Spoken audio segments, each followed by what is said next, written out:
Hallelujah. तो मेरे प्रिय, एक छोटी सी प्रार्थना के साथ आज के वचन में हम जाएंगे और मैं आशा करता हूं कि आप सब भले चंगे हैं अपने अपने घरों में, अपने अपने परिवारों में, और विशेष करके जब आप प्रभु के भवन में बैठे हैं तब परमेश्वर आपको बहुत बहुत ब्लेस करे आज के वचन के द्वारा।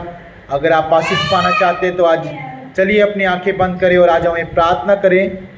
मेरे पीछे मेरे प्रिय, आप अपने अपने प्रार्थना कर सकते हैं। हालेलुया। अपना बाइबल अपने हाथ में रखें और प्रार्थना करें। Hallelujah, hallelujah, hallelujah, hallelujah, hallelujah. धन्यवाद प्यारे परमेश्वर पिता प्रभु यीशु मसीह, हम आपके नाम को धन्यवाद करते हैं। प्यारे परमेश्वर, आज का वचन मेरे खुदावंद सचमुच मेरे लिए है पिता। आज का वचन मेरे लिए प्रभु रखा गया है पिता, और आज की आशीष भी मेरे लिए मेरे खुदावंद प्रभु। आज जो भी कुछ मैं आपके वचन से सुनो पिता, मैं 100 गुना फल लेके आने पाऊँ पिता। मेरे परमेश्वर, तेरा वचन कहता है मेरे खुदावंद के तेरे वचन के खुलने से प्रभु प्रकाश होता है पिता। आज तेरा वचन जब खुले प्रभु, मेरे लिए तू उजाला बन जाए मेरे खुदावंद। तेरा वचन मेरे लिए प्रभु जी मेरे पाँव के लिए दीपक, मार्ग के लिए उजियाला बन जाए पिता। आज से मैं तेरी ज्योति में चलने पाऊँ परमेश्वर पिता। आज से तेरे वचन की एक एक बात खुदावंद मेरे हृदय में लिख जाए मेरे खुदावंद। प्यारे प्रभु, तू मुझसे बात कर और प्रभु जी मुझे बता अपनी इच्छा को प्रभु, तू जाहिर कर खुदा, तेरी अगुवाई दे मेरे परमेश्वर।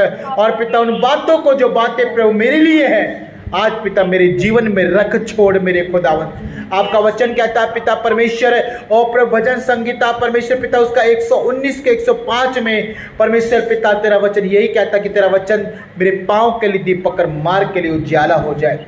आज परमेश्वर पिता ऐसा ही होने दे खुदावंद कि तेरा वचन सचमुच पिता मेरे जीवन में प्रभु उजियाले के समान चमके, और पिता मैं अंधकार का नहीं परंतु मैं उजियाले का और दिन की संतान बनने पाऊँ पिता।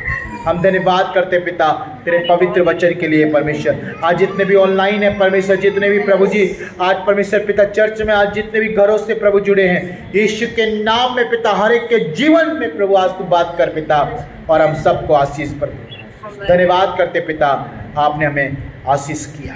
प्रभु यीशु मसीह के नाम से हम मांगते हैं, आमीन, आमीन, आमीन। हालेलुया। बोले प्रभु यीशु मसीह की हालेलुया। तो मेरे प्रिय, प्रभु अद्भुत है और अद्भुत बातों के जरिए वो हमसे अक्सर बातें करता है, और कई बार परमेश्वर का वचन इस बात को मेरे प्रियो दोहराता है कि परमेश्वर कहता है कि जब जब परमेश्वर ने अपने लोगों से बात करना चाहा तो उसने अपने वचन को भेज के बात किया। Hallelujah, hallelujah. मेरे प्रियो, क्या किया उसने? अपने वचन को भेज करके बात किया। कभी भविष्यवक्ताओं को इस्तेमाल किया, कभी राजाओं को इस्तेमाल किया जब वो व्यवस्था थी।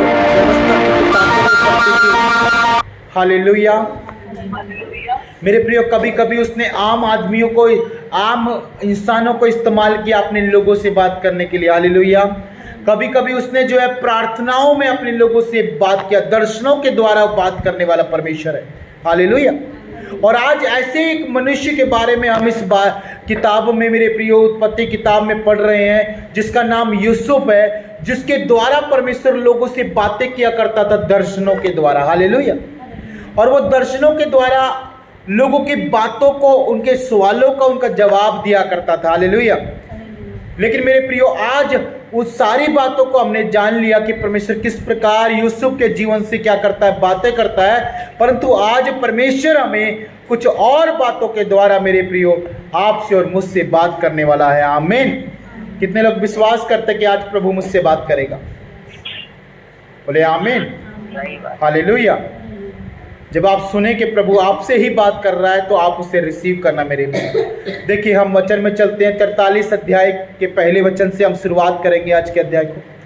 तो आज आप सबको, जिसके पास बाइबल नहीं है, आप ऑनलाइन जितने भी देख रहे हैं, आप अपना बाइबल लीजिए अपने पास और देखिए प्रभु का वचन कहता है कि देश में अकाल और भी भयंकर होता गया। मैं पढ़ रहा हूँ मेरे प्रिय पहले वचन। देश में अकाल और भी भयंकर होता गया जब वह अन्न जो वे मिस्र से ले आए थे समाप्त हो गया। तब उनके पिता ने उनसे कहा, फिर जाकर हमारे लिए थोड़ी सी भोजन वस्तु मोल ले आओ। हालेलुया। तब यहूदा ने उससे कहा, उस पुरुष ने हमको चेतावनी देकर कहा, यदि तुम्हारा भाई तुम्हारे संग ना आए तो तुम मेरे सम्मुख ना आने पाओगे। Hallelujah, hallelujah. मेरे प्रियो, ये बात जो है यूसुफ के द्वारा कही गई थी उनके सारे 10 के 10 भाइयों को, क्योंकि एक को तो जो उसने बंदीगृह में डाल दिया है। अगर आपने उस वचन को नहीं सुना, अगर आपने नहीं जाना उस बातों को, तो आप पिछली वीडियो को चेक कर सकते हैं। जब आप लगातार कंटिन्यूसली इस बाइबल स्टडी से जुड़े हैं तो खुदावंद आपको लगातार ब्लेस कर रहा है। आमीन। देखिए, प्रभु का वचन कहता है कि उसने क्या किया, पहले उस बात का फरमान दिया था और कहा था कि जब तक तुम अपने छोटे भाई को बिन्यामीन को मेरे सम्मुख ना ले आओ तो अपना चेहरा भी मत दिखाना। क्योंकि अगर तुम अपने भाई को लिए, उस छोटे भाई जिसकी बिन्यामीन की चर्चा तूने मुझसे की है, अगर उसके बिना तू आएगा तो क्या होगा, तू सचमुच झूठा ठहरेगा और साथ में भेदिया ठहरेगा। और सच में जो चोर चोरी करता पकड़ा जाता है तो उसकी एक ही सजा है, कारागार में, उसे जेल खाने में और उसे बंदी गृह में डाल दिया जाए। हालेलुया। तो मेरे प्रिय, अगर ये झूठे ठहरेंगे, अगर ये भेदिए ठहरेंगे तो ये बंदी गृह में डाल दिए जाएंगे। हालेलुया। इस बात की चर्चा पहले हो चुकी है, अपने भाइयों के साथ यूसुफ ने इन बातों को रखा था। और देखिए, प्रभु का वचन कहता है कि वो जब अनाज के साथ लौटा दिए गए थे, मेरे प्रियो, एक बात परमेश्वर यहाँ पर बताता है कि परमेश्वर हमें ब्लेस करता है और बहुत सारी आशीष देता है। कितने लोग बिलीव करते हैं? आमीन। लेकिन उन आशीषों का मेरे प्रियो हमारे जीवन में फ्लो करना, काम करना, कार्य करना, ये हमारी जिम्मेदारी है। हालेलुया। समझ पा रहे हैं क्या है? ये हमारी जिम्मेदारी है कि उन आशीषों में हम बने रहें। कितने लोग समझ पा रहे हैं? बोले आमीन। सुनिए मेरे प्रियो, हमारी जिम्मेदारी है कि प्रभु की उन आशीषों को जो खुदा ने हमें आज दी है उसमें हम बने रहें और खुदा के साथ चलते रहें। लेकिन प्रभु का वचन कहता है यहाँ पर कि जब यूसुफ ने उनको आशीष करके भेजा था, क्या करके? आशीष करके भेजा था। अब कौन सी आशीष के साथ भेजा था, कौन बताएगा? भोजन वस्तुओं के साथ भेजा था। हालेलुया। अकाल के समय जब यूसुफ ने उनके कट्टों में, उनके बोरों में भोजन भर दिया, मुंह भर दिया, पूरा जब तक बांधने का स्थान नहीं आता तब तक भर दिया, और रुपया भी वापस कर दिया जितना उनका दिया गया रुपया था। ये परमेश्वर की ओर से एक ब्लेसिंग थी, आशीष थी। और प्रभु का वचन कहता है कि वो लोग अपने पिता के पास गए और वो रुपया खोला तो वहां पर उन्होंने अपना अपना रुपया देखा, घबरा गए, डर गए और वापस जाना ना चाहा। और सच में तो बात तो यह थी कि खुद याकूब अपने बच्चों को वापस भेजना नहीं चाहता था।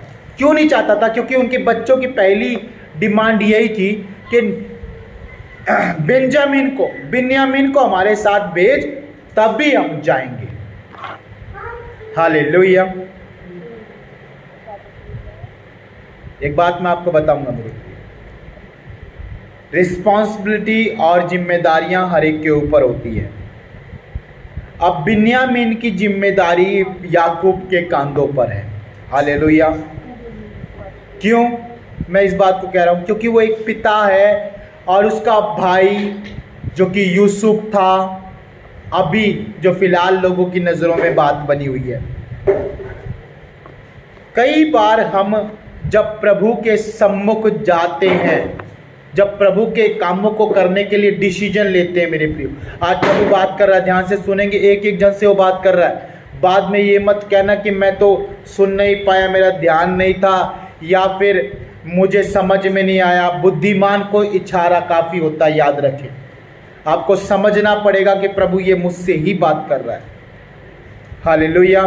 तो हुआ क्या मेरे प्रियो, जब हम कई बार ये डिसीजन लेते हैं, निर्णय लेते हैं कि हमें प्रभु के साथ चलना है, क्या करना है, प्रभु के साथ चलना है, तो उस दौरान हमने कई चीजों को अपने जीवन से निकालना पड़ता है।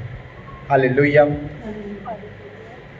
एक बात मैं कहूंगा आपको, अगर आप समुद्र में नाव लेके उतर गए और जल्दबाजी में, किसमें, जल्दबाजी में उस नाव के अंदर खाने पीने का सामान और बहुतेरा बहुमूल्य वस्तुओं से वो नाव पूरा भर दिया और उस नाव में आप भी चढ़ के बैठ गए, तो नाव में लोड तो होना ही होना है। हालेलुया, समझ पा रहे हैं। और इस दौरान अगर किसी की भी गलती से, आज चलो मान लो आप ही की गलती से वो नाव किसी चट्टान में टकरा जाए और उस नाव में हो जाए छेद, क्या हो जाए, छेद। जब उस नाव में छेद हो जाए तो क्या आप नाव के सामान को फेंकोगे, क्या आप उस नाव के सामान को कम करोगे, क्या उस बोझ को, उस लोड को जो आपकी नाव में है उसे आप घटाओगे ताकि आप बचाए जाओ? बुद्धिमान लोग यही काम करेंगे कि वो धीरे धीरे अपने नाव का बोझ कम करेंगे। हालेलुया। क्योंकि ध्यान रखे उस नाव में आपका भी बोझ है। हालेलुया। अब ध्यान से सुने, परमेश्वर ने, यीशु मसीह ने अपने कांधों पर आपके और मेरे पापों का बोझ उठाया है। विश्वास करते हैं? आमीन। यीशु मसीह ने आपके और मेरे पापों का बोझ अपने कंधों पर उठाया है, क्रूस के ऊपर, कलवरी क्रूस पर। और मेरे प्रियो, जब उसने हमारे पापों का लोड ले लिया है सारा, और वापस से फिर करके हम वही पाप करते हैं, वही जो मना किया गया वो काम करते हैं, तो हम अपनी नाव में छेद करने का काम करते हैं। हालेलुया। कितने लोग समझ रहे हैं इस बात? और जब हम छेद करने का काम करते हैं तो नाव में पानी आना शुरू हो जाता है। क्या आना शुरू होता है? हाँ, पानी आना शुरू हो जाता है। जब नाव में पानी आना शुरू हो जा रहा है तो हमने अपने आप को बचाने के लिए सबसे पहले जो अपने पापों का लोड डाला हुआ है उस नाव में, यीशु मसीह वो नाव है जो पार होगी। मेरे पे ध्यान दीजिएगा, आज हम उस नाव के मुसाफिर हैं, सफरी हैं। हालेलुया। हम हर दिन इस संसार में सरवाइव कर रहे हैं यीशु मसीह के मार्ग में चलते हुए। हालेलुया। लेकिन वो सरवाइव करते हुए हमने अगर गलत चीज़ों का सेवन लिया है, अगर गलत चीज़ों को हमने अपने जीवन में उतार लिया है, अगर गलत निर्णयों को हमने अपने लाइफ में डिसीजन ले लिए हैं, आज उसे हमें नकारना पड़ेगा। आज उसे हमें कैंसिल करना पड़ेगा अपनी लाइफ से। आज हमें इससे दूर करना पड़ेगा अपनी लाइफ से। क्यों मेरे प्रिय? क्योंकि आज का वचन परमेश्वर हमें इन्हीं बातों में लेके जा रहा है। परमेश्वर हमसे बात कर रहा है और कहता है कि तेरे नाव में जो तेरे कारण, मेरे प्रियो नाव मेरी है तो उस पे अधिकार भी किसका होगा? मेरा ही होगा। अगर ये लाइफ मेरी है, ये जिंदगी मेरी है, तो निर्णय भी मैं ही लूंगा। सही बात है ना? अगर मेरी जिंदगी है तो यीशु पर विश्वास करना ना करना ये मेरा काम है। हाँ, परमेश्वर ने काम मुझे दिया, ये काम करना ना करना ये मेरा काम है। मतलब डिसीजन और निर्णय किसका चलता है? अपना खुद का चलता है। हालेलुया। तो नाव आपकी खुद के, ध्यान रखें, और वो नाव है प्रभु यीशु मसीह, क्योंकि यीशु मसीह आपका खुद का पर्सनल सेवियर है। आमीन। छुटकारा देने वाला है। आमीन। अब ये बात लोगों पर नहीं परंतु आपके खुद के ऊपर निर्भर है कि आप क्या कर रहे हैं प्रभु में आज। हालेलुया। एक गीत है, मेरी नाव फंसी मजेदार नवरिया पार करो, है एक भोजपुरी में एक गीत है, नैया बीच बवर में पड़ल मजेदार प्रभु नवरिया पार करी। हालेलुया। जब बीच भंवर में आपकी नाव अटक चुकी है, उसे पार प्रभु परमेश्वर ही लगाएंगे मेरे प्रियो। लेकिन जब तक आप पुकारेंगे नहीं, जब तक आप घुटने नहीं टेकेंगे, जब तक आप प्रार्थना नहीं करेंगे, जब तक उसके वचन में नहीं आएंगे, आपकी नाव पार नहीं लगेगी। हालेलुया। इसीलिए हम उपवास करते हैं। इसीलिए हम क्या करते हैं? उपवास। उपवास मतलब ऊपर वाले के संग वास करना, संगति करना, ऊपर वाले के साथ बैठ करके समय बिताना, उसके वचन में प्रार्थनाओं के संग घुटने टेक के खुदा की सुनना, ये है उपवास। हालेलुया।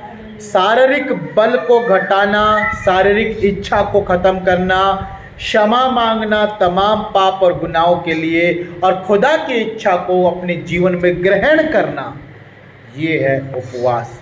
हालेलुया। तो मेरे प्रिय, वो नाव में आप हैं, नाव में छेद आप ही ने किया है, और उस नाव में जो लोड है पहले से ही किसका?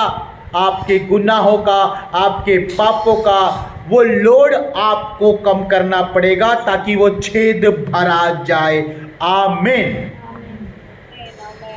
या फिर वो छेद का पानी जो छेद के ऊपर तक चला गया है वो नीचे आ जाए ताकि वो छेद में पानी ना जाए और छेद में से पानी अंदर आपकी नाव में ना आए। हालेलुया। तभी आपका बचाव हो सकता है। प्रभु का वचन कहता है कि उनका जो ब्लेसिंग था, उनकी जो आशीष थी, एक ऐसा समय आया, क्योंकि अकाल का दौर चल रहा है। किसका चल रहा है? अकाल का दौर। कितने लोग बिलीव करते हैं कि अंत का समय चल रहा है? हालेलुया। जब अंत का समय चल रहा है तो आपकी हर एक आशीष जो खुदा ने दी है उसको कभी ना कभी खत्म होना ही पड़ेगा। हालेलुया। अगर परमेश्वर अपनी तरफ से उस आशीष को बदलता है, रिप्लेस करता है, खत्म करता है, तो ध्यान रखें परमेश्वर उससे बड़ी आपको आशीष देगा। आमीन। अगर परमेश्वर के द्वारा ये काम हो रहे हैं, अगर परमेश्वर ही वो काम कर रहा है जो काम आपके जीवन में आज आपको मालूम नहीं कौन कर रहा है, कैसे हो रहा है, आपने नहीं किया, आपके द्वारा नहीं हो रहा, लेकिन वो परमेश्वर के द्वारा हो रहा, तो समझ जाना परमेश्वर आपको उठाने वाला है, आपको और ऊंचा करने वाला है। आपके लिए परमेश्वर ने और बड़ा आशीष रखा है। आमीन। परंतु यदि आपकी गलती के द्वारा हो रहा है कि वो आपकी आशीष घट रही है, आपकी आशीष जा रही है, तो मेरे प्रियो समझ जाइएगा कि आप परमेश्वर की आशीष को खराब कर रहे हैं और शैतान आपके जीवन में काम कर रहा है। और आपको क्या करना पड़ेगा? अपने जीवन का वो लोड जो शैतान ने डाल दिया है उसको कम करना पड़ेगा। हालेलुया। वो जो स्ट्रेस आपके जीवन में स्ट्रेस दिखाई दे रहा है, चिंता दिखाई दे रही है, टेंशन दिखाई दे रही है, सबसे पहले तो उसी के ऊपर काबू पाना पड़ेगा आपको। हालेलुया। देखो परमेश्वर कितना भला है कि आपको उपाय भी दे रहा है। आमीन। हाँ, जब आप प्रभु के पास आते हो ना, उपवास में जब घुटने टेक करके बैठते हो, तब खुदा आपसे बात करता है, और जब आप उसकी बातों को मानते हो, खुदा आपको आपकी समस्या का हल भी बताता है। आमीन। कौन कहता है कि परमेश्वर बात नहीं करता? कौन कहता है कि परमेश्वर मुझसे बात नहीं करता, हमसे बात नहीं करता? अरे वो सबसे बात करता है। क्या आप तैयार हो समय देने के लिए बात करने? आपको समय देना पड़ेगा, तब परमेश्वर बात करेगा। कई बार वो आपके समय देने पे भी बात नहीं करता। मालूम है आपको? पता है क्यों? क्योंकि वो आपका वो समय चाहता है जो आपका समय आप किसी को नहीं देना चाहते, परमेश्वर को भी नहीं देना चाहते। खुदा आपसे वही समय मांगता है ताकि बात करे। हालेलुया। और जब इंसान टूटता है, जब इंसान दुखी होता है, तो खुदा को वो समय देने के लिए भी तैयार होता है। मेरे प्रियो, क्या होता है? वो समय देने के लिए भी तैयार होता है जो वो समय नहीं देता था या नहीं देना चाहता था, क्योंकि उसको जीवन चाहिए, क्योंकि उसको बचना है, क्योंकि उसको क्षमा मांगनी है, इसीलिए वो समय भी दिन वो छुट्टी कर सकता। उसने कभी पूरे महीने छुट्टी नहीं करी, पता है। लेकिन परमेश्वर ने जब बोला कि मैं तुझे निकाल लूँगा इस दुविधा से, पास्टर जी ने बोला कि आप चर्च में आओ, आपके लिए प्रार्थना की जाएगी, देखना परमेश्वर आपको आशीष करेगा। पता है वो क्या करेगा? बहुत परेशान हो गया, वो छुट्टी नहीं करता था। परमेश्वर ने बहुत बार बोला कि चर्चा चर्चा चर्चा, छुट्टी कर छुट्टी कर। लेकिन उस दिन जब वो इतना गिर चुका, इतना खत्म हो चुका, इतना दुखी हो चुका, उसने उपवास भी रखा और प्रभु के पास भी आया। प्रभु इतनी सालों से, इतने दिनों से, इतने महीनों से, इतने हफ्तों से जो काम कह रहा था वो नहीं किया तब उसने। लेकिन जब मरने की नौबत आई, जब पता चल गया कि अब कोई मेरा इलाज नहीं कर सकता केवल यीशु मसीह के बगैर, हालेलुया, क्योंकि यीशु मसीह के पास हर एक बीमारी का इलाज है। आमीन। प्रभु यीशु मसीह ने आपकी हर एक बीमारी के लिए क्रूस के ऊपर लहू बहाया है। आमीन। इसीलिए उसने अपने वचन में लिखा यशाया 53:5 में कि उसके कोड़े खाने से तुम चंगे हो जाओ। आमीन। अब ध्यान से सुने, एक भाई जो है, एक भाई मेरे प्रिय बहुत परेशान, और पास्टर जी ने बोला कि अगर तू सच में चंगा होना चाहता है तो बोल यीशु तेरे कोड़े खाने से मैं चंगा हो जाऊँ। वो बोलता जा रहा है, सुनेंगे ध्यान से, वो बोलता है यीशु मसीह मैं आपके कोड़े खाने से चंगा हूँ, बोलता है वो, फिर भूल जाता है। फिर पास्टर जी के पास जाता है, पास्टर जी कुछ भी नहीं हुआ, क्या तू सच में ये बोल रहा है यीशु तेरे कोड़े खाने चंगा? पास्टर जी मैंने 2 दिन तो बोला, लेकिन 3 दिन से मैं नहीं बोल रहा हूँ। पास्टर जी ने बोला यही दवाई है बेटा, यही बोल फिर दोबारा। फिर वो यही बोलने लगा। हालेलुया। यानी कई बार ये लोग 2-3 महीना हो गया उसको इसी काम को करते करते हुए, भूल जाता था फिर करता था, भूल जाता, शैतान कुछ गड़बड़ डाल देता था फिर भूल जाता था, शैतान के काम करने लग जाता था फिर भूल जाता था। अंत में जब उसकी मरने पर नौबत आई, ध्यान से सुनिएगा, जब उसकी लाइफ बिल्कुल एंड पॉइंट पे आई, तब उसने बोला कि पास्टर जी कुछ भी नहीं हो रहा, मैं अब कुछ नहीं है मेरा इलाज, अब मैं क्या करूं, बस मैं हार चुका। पास्टर जी ने बोला सब कुछ छोड़, घुटनों में आ जा, प्रभु के साथ समय बिता, क्योंकि तूने परमेश्वर के साथ समय चोरी किया है। जो परमेश्वर के साथ समय बिताने का था वो समय तूने चोरी किया है। हालेलुया। जब हम प्रभु को समय नहीं देते ना नियम अनुसार, जितना खुदा ने ठहराया है, 2 घंटा 40 मिनट प्रतिदिन का ठहराया, मालूम है आपको?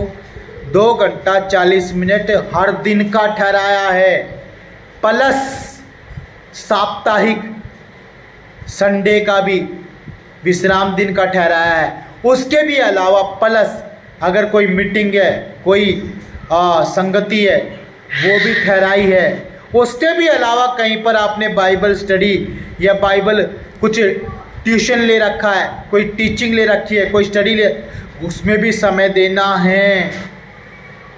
अगर आप सब कुछ नहीं कर रहे हैं तो आप समय को चोरी कर रहे हैं, और वो समय को चोरी करते करते करते करते इतना समय इकट्ठा हो जाएगा कि परमेश्वर फिर वो समय इकट्ठा मांगेगा आपसे कि 3 महीने नौकरी छोड़ दे और उपवास में जा। परमेश्वर ऐसा भी बोल सकता है, मालूम है आपको? कईयों को परमेश्वर ने अपने लोगों से इतना बात किया कि 21 दिन के उपवास में जा। उसने क्या किया? पास्टर जी ने कहा 21 दिन में ना तो तू नौकरी जाएगा, ना तो तू काम करेगा, केवल प्रभु के सम्मुख पड़ा रहे घुटनों में और माफ़ी मांग। प्रभु तुझे रिस्टोर करेगा, प्रभु तुझे फिर से जो तूने खो दिया है वापस देगा। बोले आमीन। आपको जो अगुवाई हुई है आप उसको सच्चे मन से करना मेरे प्रिय। मैं कह रहा हूँ जो आपको बताया गया है उसे सच्चे मन से करना, सच्ची आत्मा से करना, खुदा आपको रिस्टोर कर देगा। आमीन। खुदा आपको जो खो चुके हो वो बल फिर से प्राप्त कर पाओगे। आमीन। क्योंकि प्रभु का वचन कहता है, यशायाह की किताब में उसके 39 अध्याय के 29 वचन में कहता है कि वे शक्तिहीन को, वे थके हुए को बल देता है और शक्तिहीन को बहुत ही सामर्थ देता है। आमीन। अगर आप थक चुके हैं कोई बात नहीं, चिंता की बात नहीं। अगर आप शक्तिहीन हो चुके हैं चिंता की बात नहीं। अपने प्रभु के पास वापस आओ, घुटने टेको, उपवास रखो, खुदा आपको फिर से रिचार्ज कर देगा। आमीन। यीशु मसीह की यही तो सुंदर और अच्छी बात है कि वो क्षमा करने वाला परमेश्वर है। आमीन। अगर हम अपने पापों की क्षमा मांगते हैं, प्रायश्चित करते हैं, पश्चाताप करते हैं और ये वायदा करते हैं कि प्रभु दोबारा ना करेंगे, बोलते हैं प्रभु ये मौका जो तूने दिया है दोबारा इसे नहीं खोएंगे, तो परमेश्वर हमें क्षमा करने के लिए भी तैयार है। आमीन। अगर आपको कुछ नहीं पता कि कैसे क्या हुआ, बस ये कहे कि प्रभु मेरे जाने अनजाने के हुए सारे तमाम बुराई और पाप को पिता, आज प्रभु मैं तेरे क्रूस पर डालता हूँ, मुझे क्षमा कर और नया जीवन दे। आमीन। देखिए प्रभु का वचन क्या कहता है। प्रभु का वचन कहता है कि उनका जो भोजन था वो समाप्त हो गया। 2 वचन में लिखा है कि अन्न जो मिस्र से लेके आए थे समाप्त हो गया। तब उनके पिता ने उनसे कहा, फिर जाकर, क्या कह रहा, फिर जाकर हमारे लिए थोड़ी सी भोजन वस्तु मोल ले आओ।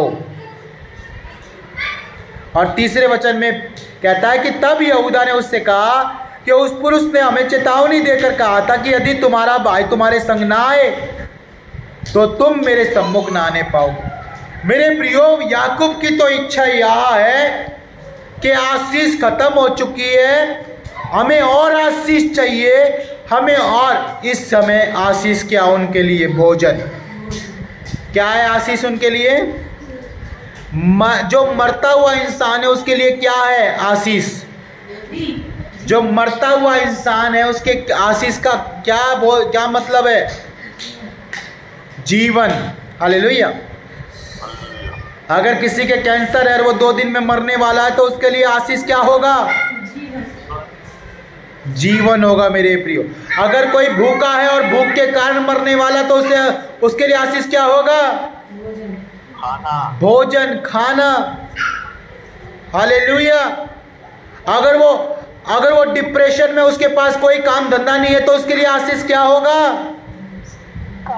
हाँ, काम, नौकरी। हालेलुया। मेरे प्रियो, हर प्रकार की आशीष खुदा देता है। आमीन। याकूब कौन है? याकूब खुद पहली आशीष है। आमीन।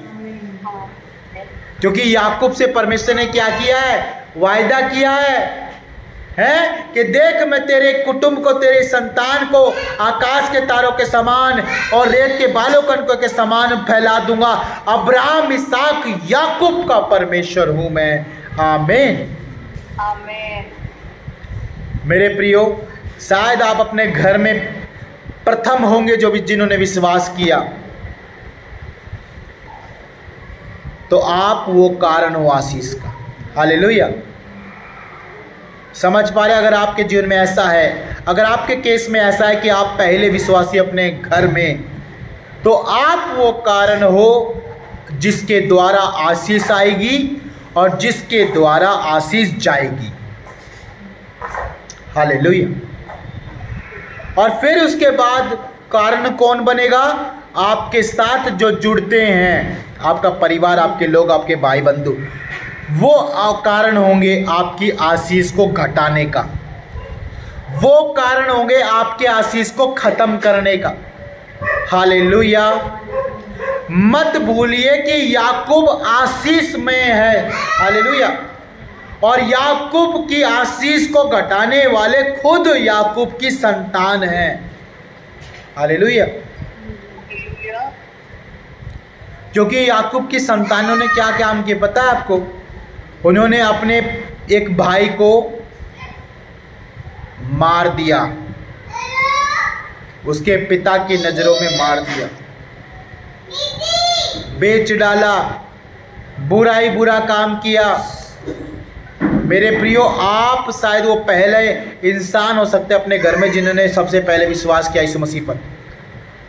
और एक और बात, आपके लोग वो हो सकते हैं जिन्होंने आपके बाद विश्वास किया, परंतु एक बात ध्यान से सुन लीजिएगा, शायद आप ना हो लेकिन आपके लोग आपकी आशीष को घटाएंगे क्योंकि आप उनसे जुड़े हुए हो।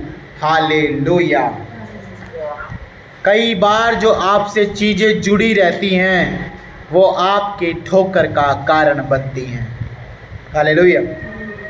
एक किसी की पत्नी, ध्यान से सुने, एक किसी की पत्नी मेरे प्रियो, वो रोज़ चर्च जाती थी।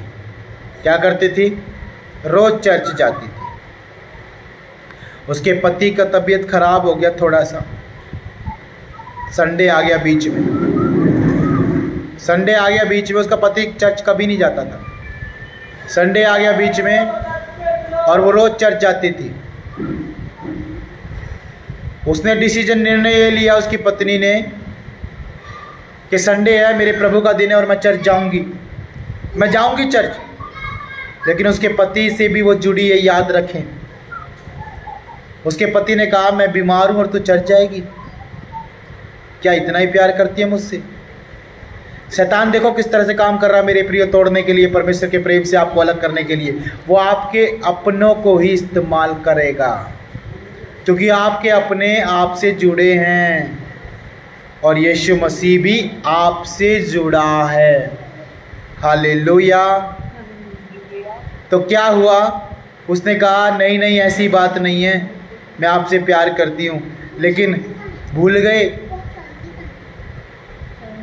परमेश्वर ने जो है मुझे कितनी बीमारियों से चंगा किया है और यीशु मसीह ने ज़िंदगी दी है, तो मैं कैसे अपने प्रभु को भूल जाऊँ।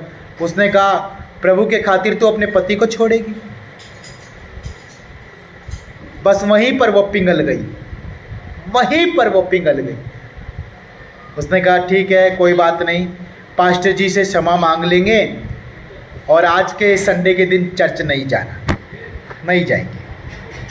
आज अपने पति के दिन संडे हॉलीडे, पति के लिए संडे, एक संडे पति के लिए दे देते, कोई बात नहीं। प्रभु का वचन भी ये कहता है कि अपने लोगों से प्रेम करो।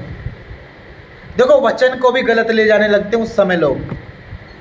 परमेश्वर ने कभी नहीं कहा कि एक संडे मिस कर सकते हो, कभी नहीं कहा। कभी कहा परमेश्वर ने कि विश्राम दिन का पालन ना करना? बाइबल में ऐसा लिखा ही नहीं है। लेकिन ये तो लोग है अपनी मन से बोल देते कोई बात नहीं, एक संडे नहीं आएंगे तो क्या हो गया, बाकी हर महीने तो संडे जा ही रहे हैं। कोई बात नहीं, आज एग्ज़ाम आ गया, एग्ज़ाम के कारण छुट्टी कर ही लेते हैं। कोई बात नहीं, आज बीमार पड़ गए, आज चलने की हालत में भी नहीं, छुट्टी कर ही लेते हैं। कोई बात नहीं, ऐसा हो गया, कोई बात नहीं। तो इंसान की नीयत है। उसने क्या किया? अपने पति के चक्कर में आकर के संडे चर्च नहीं गई। पता चला उसके पति की तबीयत उस संडे के दिन ही और ज़्यादा बिगड़ गई, और ज़्यादा बिगड़ गई।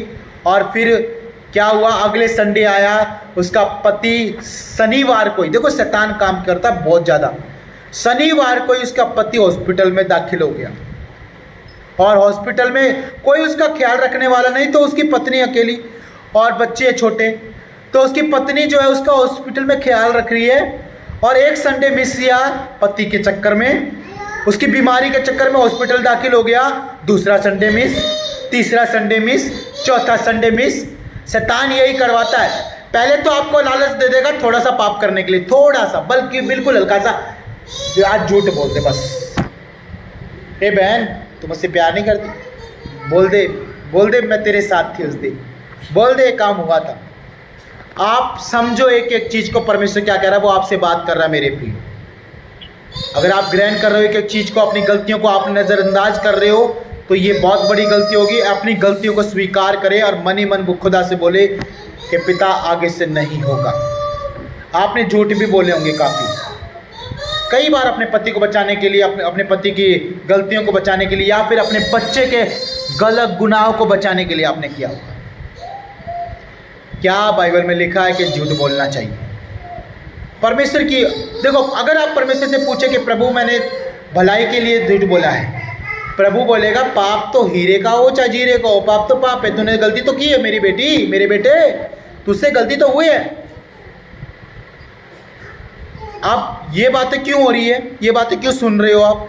क्योंकि मेरे प्रियो, गलतियां याकूब के बच्चों से हुई है, जिसके कारण वो आशीष जो सच में परमेश्वर की ओर से आशीष थी, उनको वो भय मान करके घबराहट के साथ उन आशीष को लिया उन्होंने।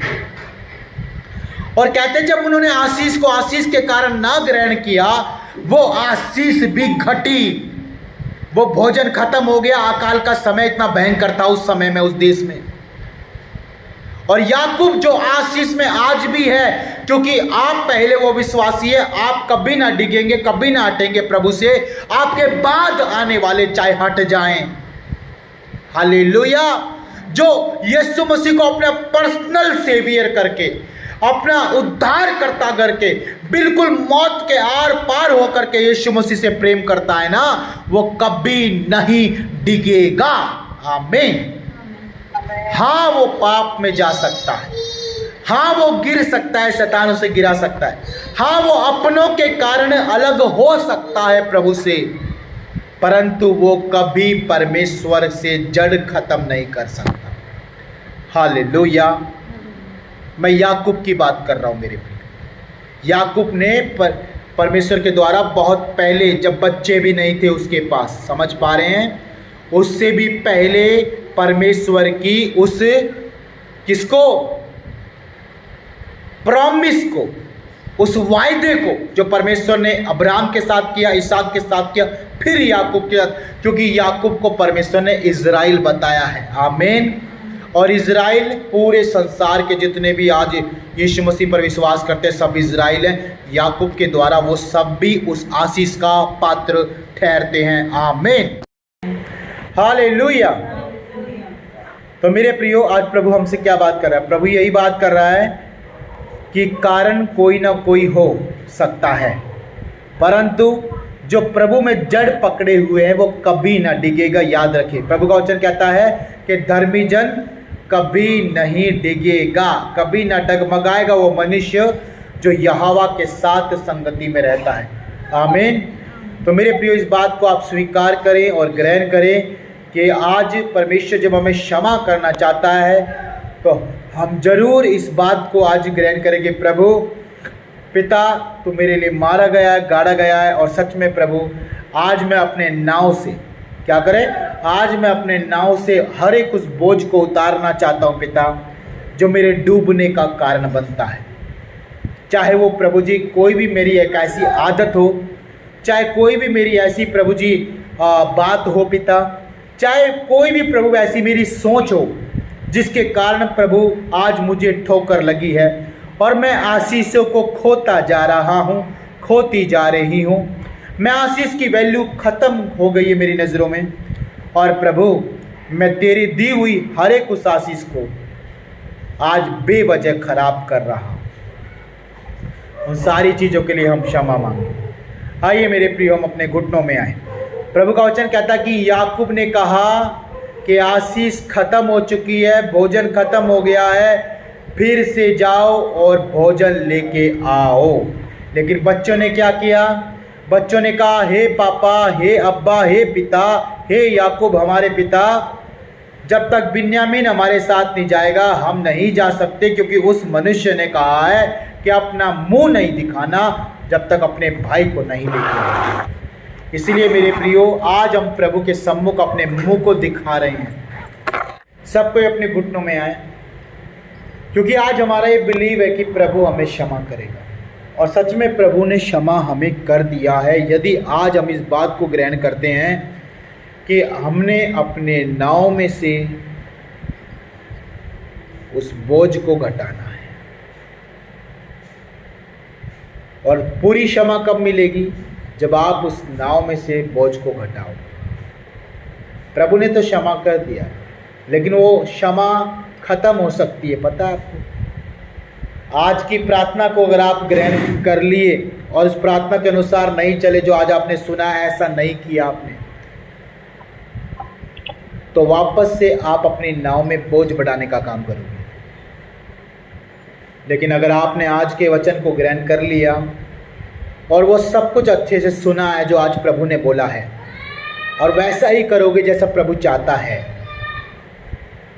यानी अपने बोझ को कम करोगे, तो परमेश्वर आपको पूरा क्षमादान देगा, पूरी पूरी शिफा देगा, पूरी पूरी चंगाई देगा। आइए अपनी आंखें बंद करें, प्रभु से कहें। मेरे प्रिय, एक वचन में लिखा है कि तुम दूध पीते बच्चे नहीं, तुम्हारे दूध के दांत नहीं हैं। ये समय है तुम्हारा रोटी खाने का, मांस खाने का। तो इसीलिए मूर्ख ना बने, परमेश्वर की बातों पर चित्त लगाएं, मन लगाएं, बाइबल पढ़ें, प्रार्थना करें, प्रभु को समय दे, समय का चोरी ना करें, क्योंकि चोर तो एक ही है इस पूरे संसार में, शैतान, दुष्ट। अगर आप चोरी करते प्रभु के समय का, प्रभु के कामों का, तो आप शैतान और दुष्ट की संतान हैं, और ये कलंक आपको खुद ही मिटाना पड़ेगा। प्रभु में बराबर समय देना शुरू करेंगे, बराबर समय देना शुरू करेंगे। धन्यवाद प्यारे परमेश्वर, प्यारे प्रभु यीशु मसीह राजा, हम क्षमा मांगते पिता, एक बार फिर प्रभु आपके पवित्र चरणों में आते पिता। तमाम तेरे बेटा बेटी प्रभु, हम सब मिल करके प्रभु अपने सारे गुनाहों के लिए पिता, सारे उन देखे अनदेखे गुनाहों के लिए पिता, प्रभु सारे जो प्रभु हमें याद भी नहीं है ऐसे गुनाहों के लिए प्रभु हम क्षमा मांगते पिता। जब आपने बोला था कि मेरे बच्चे ये तेरे लिए नहीं हैं, और पिता हमने वही किया जो हमारे लिए नहीं था, तो परमेश्वर हमारे से गलती हुई है पिता। प्रभु जब तूने कहा था प्रभु अपने वचन में कि मैं तेरे लिए और बेहतर दूंगा, इसे छोड़ दे, और पिता हमने सुना था परंतु हमने नहीं छोड़ा। परमेश्वर पिता हम गुनहगार हैं। आज परमेश्वर पिता हर एक वो बात, हर एक वो चीज़ जो हमारे जीवन में आशीष को घटा रही है, यीशु के नाम में हमारी लाइफ से कैंसल हो जाए, यीशु मसीह के नाम, दूर हो जाए, यीशु मसीह के नाम, आउट हो, यीशु के नाम में निकल जाए। तेरा कोई हिस्सा नहीं मेरे जीवन में, क्योंकि मेरे प्रभु ने, मेरे यीशु ने अपने लहू का दाम दे करके मुझे खरीदा है। आज वो हर एक बात, हर एक वो सोच, हर एक वो विचार, हर एक वो बुद्धि की चाल चलन, हर एक वो ईर्षा जलन, हर एक वो प्रभु जी चाहत, हर एक वो पहला स्थान प्रभु संसार को देना, हर एक परमेश्वर पिता हमारी इच्छा जो तेरी इच्छा के विरोध में है, यीशु मसीह के नाम में हमारी लाइफ से प्रभु तेरे वचन के अनुसार तू रिस्टोर करने वाला परमेश्वर है। आज कैंसल हो जाए, यीशु मसीह के नाम में आउट हो जाए, निकल जाए परमेश्वर। और मैं ग्रहण करता हूँ कि पिता तूने अपने लहू का दाम दे करके मुझे खरीदा है। मैं तेरी संतान हूँ, मैं यीशु मसीह की संतान हूँ, मैं परमेश्वर की संतान हूँ, मैं ज्योति की संतान हूँ, और मेरा काम है चमकना, मेरा काम है उजाला देना, मेरा काम है अपने पिता की बात को मानना। और प्रभु मैं तेरा बेटा और तेरी बेटी हूँ। आज से पिता मैं तेरी आज्ञाओं को अपने चित्त से लगा के, ध्यान से, सावधानी के साथ पूरा करेंगे पिता, तेरे वचनों पर चलेंगे पिता। प्रभु धन्यवाद परमेश्वर, वो सारी चीज़ें हमारी लाइफ से आपने कैंसल कर दिया पिता, दूर कर दिया, और पिता वो दोबारा ना लौट के आए। इसके लिए पिता परमेश्वर हम तेरे लहू को अपने कामों पर बोलते यीशु मसीह के नाम है, अपनी सोच पर बोलते यीशु मसीह के नाम है, अपनी बातों पर बोलते यीशु मसीह के नाम है। प्यारे प्रभु हर एक भाई के ऊपर, हर एक बहन के ऊपर तेरे पवित्र लहू को मांगते यीशु राजा, तेरे लहू हमारी रक्षा करे, तेरे लहू हमें छुड़ाए। बार बार पिता जो हमें खींचता है आज उसमें हम नहीं खींचे जाए पिता, तेरा लहू हमारी रक्षा करे पिता। हम धन्यवाद करते पिता, आपने अपने लहू को हमारे ऊपर रखा, तेरे लहू में हमें कवर किया पिता। यीशु हम धन्यवाद करते हैं, धन्यवाद पिता तूने हमसे बात किया और हमारे दुखों का इलाज किया।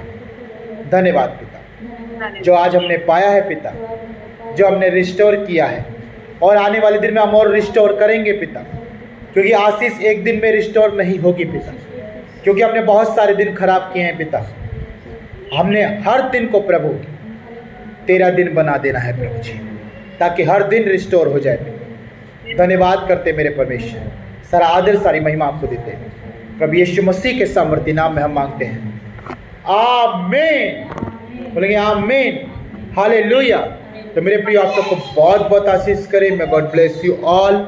और याद रखें, इस चैनल के साथ जुड़े रहें और ऐसे ही आप प्रभु के वचनों में जुड़े रहें। जब जब आप प्रभु के संगति में रहेंगे ना, शैतान उतना ही दूर रहेगा, पाप उतना ही दूर रहेगा, कोई आपका कुछ नहीं बिगाड़ सकता अगर आप परमेश्वर के साथ हैं तो। माँ बाप के साथ जब बच्चे होते हैं ना, माँ बाप उनके बच्चों के साथ हैं और बच्चों को ये पूरा भरोसा है कि मेरे मामा, मेरे पापा, मेरी मम्मी, मेरे चाचा मेरे साथ है, मेरा कोई कुछ नहीं बिगाड़ सकता। परमेश्वर आपके साथ होगा हर दिन हर समय, तो आपका कोई कुछ नहीं बिगाड़ सकता। चाहे लाख कोशिश करे शैतान, आप नहीं गिराए जाएंगे, क्योंकि आप चट्टान पर खड़े हैं, आपका प्रभु आपका साथ है। तो बने रहें प्रभु के साथ और हाँ, क्षमा मांगे हर उस काम के लिए। और ये एक और बात, दोबारा गलती ना करना। यीशु मसीह ने भी उस मरियम को कहा जो व्यभिचार में पकड़ी गई, दोबारा ये पाप मत करना। दोबारा करोगे तो शैतान सूंघता हुआ वापस आएगा और अब की बार तो पता नहीं कैसा मारेगा, हमें नहीं पता, क्योंकि 7 और दुष्ट आत्माएं आके बैठ जाती है। जब एक निकलती है तो 7 आ जाती है। क्यों? क्योंकि उसने प्रभु की भी नहीं मानी, प्रभु के नाम को भी खराब किया। ऐसा ना करना, ऐसा ना करना। यीशु मसीह ज़िंदगी है, वही छुड़ा सकता है। हर बीमारी के इलाज यीशु मसीह है। क्षमा मांगो, उसके पास आओ और अपने आप को अच्छा बनाओ, बेहतर बनाओ। उसके हाथ की मिट्टी है, वो आपका कुमार है। बन जाओ जैसा वो बनना चाहता है, बनाना चाहता है। वो भला बनाना चाहता है, तो भला बनने में क्या बुराई है। प्रभु आप सबको बहुत बहुत आशीष करे। सभी को जय मसीह।